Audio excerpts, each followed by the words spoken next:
Assalamu alaikum. I'm Dr. Aisha. Today we will be talking about ribs, which are the second component of the thoracic cage. In my previous lecture, I told you about the bony skeleton of thorax, which consists of three sets of bones, which are the sternum. We talked about sternum in our previous lecture. The second component is the ribs, and the third component is thoracic vertebrae. Our main focus today will be on ribs. So let's begin with the topic. This is an image showing formation or components of the thoracic cage. This bone, which lies in the midline, which forms the midline of anterior thoracic cage, is the sternum. On each side of the sternum, we have 12 ribs. Okay, on each side of the sternum we have 12 ribs. These ribs are basically the bony arches which are arranged one below the other like this. They are attached anteriorly with the sternum, and posterior end of the ribs are attached to the vertebral column, which lies on the posterior aspect of the body, and in this way a complete thoracic cage is formed, which is completed anteriorly by the sternum and posteriorly by the thoracic vertebrae. The ribs are placed obliquely, as you can see in the image, oblique arrangement of the ribs. This obliquity increases up to the 9th rib. This is first rib, second, third, fourth, fifth, sixth, seventh, 8th and 9th.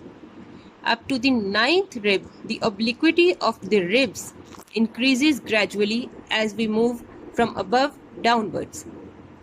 After the 9th rib, 10th, 11th and 12th rib, the obliquity decreases among these three ribs.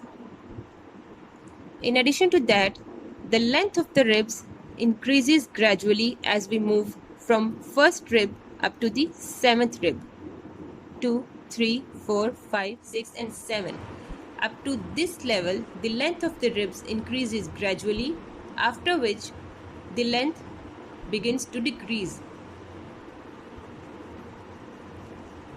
Now let's talk about the classification of the ribs. Now let's begin with the classification of ribs. The classification of ribs is very important from examination point of view. Ribs are classified in two ways. The first way to classify ribs is on the basis of their attachment to the sternum. We can classify the ribs as true ribs and false ribs. What are true ribs? True ribs are those which are attached directly to the sternum through costal cartilages.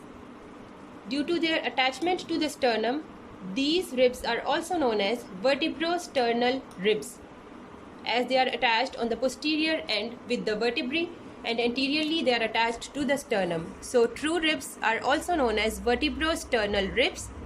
True ribs are from 1st to 7th ribs. We can also say 1st, 7th ribs are attached directly to the sternum through costal cartilages. Now moving on to the false ribs. Last 5 ribs that range from 8th to 12th rib, they are termed as false ribs because they don't have direct attachment with the sternum. Out of these false ribs, 8th, 9th and 10th ribs, they are attached through the higher costal cartilages, or you can say the costal cartilages of 8th, 9th and 10th ribs, they are attached to the higher costal cartilages and are indirectly attached to the sternum. They don't have direct attachment to the sternum. That is why they are known as vertebrochondral ribs, because they are attached to the higher costal cartilages, not to the sternum. 11th and 12th rib, they don't have attachment of their anterior end. That is why these ribs are known as floating ribs or vertebral ribs. They are only attached posteriorly to the vertebrae. They don't have any anterior attachment. They are free. That is why they are known as floating ribs. So we have true ribs and false ribs. True ribs range from 1st to 7th ribs. False ribs are further classified into two categories. 8th, 9th and 10th ribs are termed as vertebrochondral ribs. 11th and 12th ribs are known as floating ribs. Let me show you this with the help of a diagram. This is an image showing the attachment of ribs to the sternum. As you can see, first 7th ribs, which are 1, 2, 3, 4, 5, 6 and 7. They have direct attachment with the sternum through their costal cartilages. This blue color is indicating the costal cartilage and this grey color is indicating the rib. So first 7 ribs are directly attached to the sternum through costal cartilages. Now 8th, 9th and 10th. These 3 ribs, their costal cartilages are attached to the costal cartilage of higher rib. As you can see in this image, they are not directly attached to the sternum, but their costal cartilages are attached to the costal cartilage of higher rib. Now the 11th and 12th rib. As you can see, 11th rib and 12th rib, they are free. Their anterior end is free. Posterior ends of these 2 ribs are attached to the vertebrae. Anterior end does not have any attachment with the sternum. So these are termed as floating ribs. Now the second way to classify ribs is typical and atypical ribs. We can classify the ribs into typical and atypical ribs on the basis of their bony features. 3rd to 9th ribs, they are typical ribs. First 2 ribs and last 3 ribs, they are termed as atypical ribs because they have some special features which are different from a typical rib. First of all, we'll do the bony features and attachments of a typical rib. After that, we'll do the bony features and attachments of atypical ribs. Now let's begin with the features of a typical rib. First of all, we'll do the side determination of a typical rib. How do we know that which side this rib belongs to? The rib has 2 ends, anterior end and a posterior end. Anterior end bears a concave depression or a concave facet for the articulation with the costal cartilage. Posterior end is broad and it bears 2 articular facets for articulation with the thoracic vertebrae. So we came to know this is anterior end and this is posterior end. This is shaft of the rib. The shaft has convexity towards the lateral side. It has outer convexity. The upper border of the shaft is rounded. The lower border is thin like a crest. In addition to that, inner surface of a rib has a costal groove. As you can see here, there is a depression on the lower part of inner surface of a rib. So we came to know that this is rib of a left side. As this is anterior end, this is posterior end, upper border, this rounded one is upper border, we have to keep this border upwards. The thin border is the lower border, we have to keep this towards down. The outer surface has convexity towards the lateral side. So this is rib of a left side. Now let's begin with the bony features of a typical rib. The anterior end, as I have already told you, has a concave facet for the articulation with the costal cartilage. Coming to the posterior end, it has a head. This one is head, neck, and a tubercle which lies on the outer surface of the rib. Head of the rib has two facets. The lower facet is larger, the upper facet is smaller. This larger facet, it articulates with numerically corresponding vertebra. Suppose this is fifth rib. If we say this is fifth rib, the lower facet will articulate with the vertebra of the same number, that is to the fifth thoracic vertebra, while the smaller upper facet, it will articulate with the vertebra of the higher number, that is it will articulate with the T4 vertebra. Let me show you this articulation with the help of diagram. This image is indicating the articulation of rib with the thoracic vertebrae. If we say this is fifth rib, the lower facet on the head of the rib will articulate with numerically corresponding thoracic vertebra, that is T5. The upper facet will articulate with the higher vertebra, which is T4. Now, these two facets on the head of the rib, they are separated by a crest. This is the crest which separates these two facets.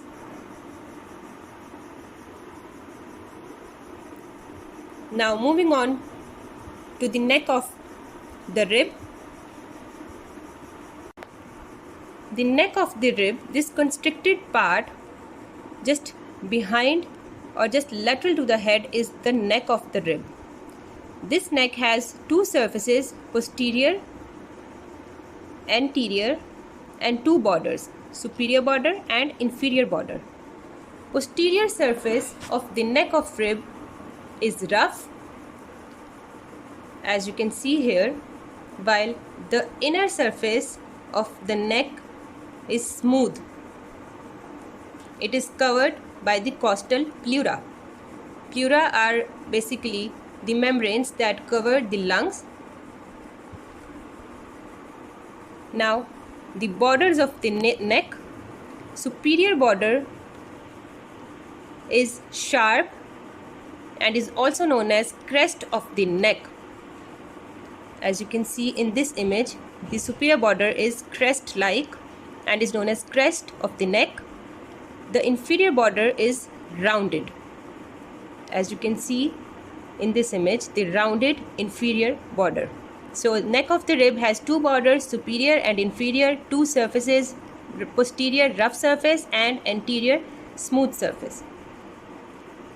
Now the third part is the tubercle of the rib. This large tubercle, it has two parts, the lateral articular part, medial articular part, and a lateral non-articular part. This medial articular part, it articulates with the transverse process of thoracic vertebrae and forms costo-transverse joint, while this lateral non-articular part, it provides attachment to a ligament of the costo-transverse joint. We'll talk about these ligaments later on. After the tubercle, we have shaft of the rib. This hole is the shaft of the rib. As you can see here, just 5 cm behind or lateral to this tubercle, there is an angle. The shaft is forming an angle at this point, just 5 cm lateral to the tubercle. This angle is termed as angle of the rib.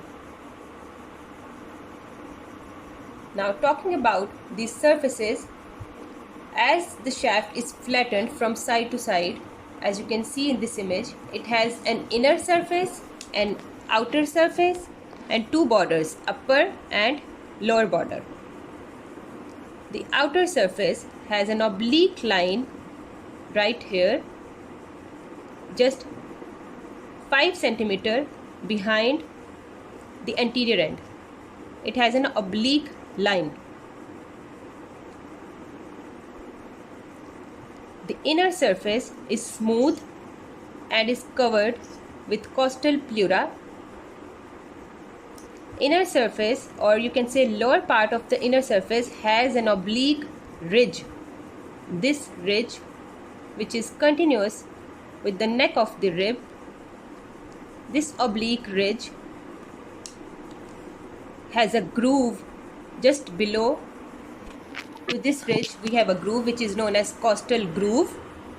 In this costal groove runs the posterior intercostal vessels and posterior intercostal nerve. This costal groove, it lies between the oblique ridge on the inner surface and the thin lower border of the shaft of the rib. After that we have upper border of the rib, shaft of rib. This upper border is rounded and it has an outer lip, this one, outer lip, and an inner lip.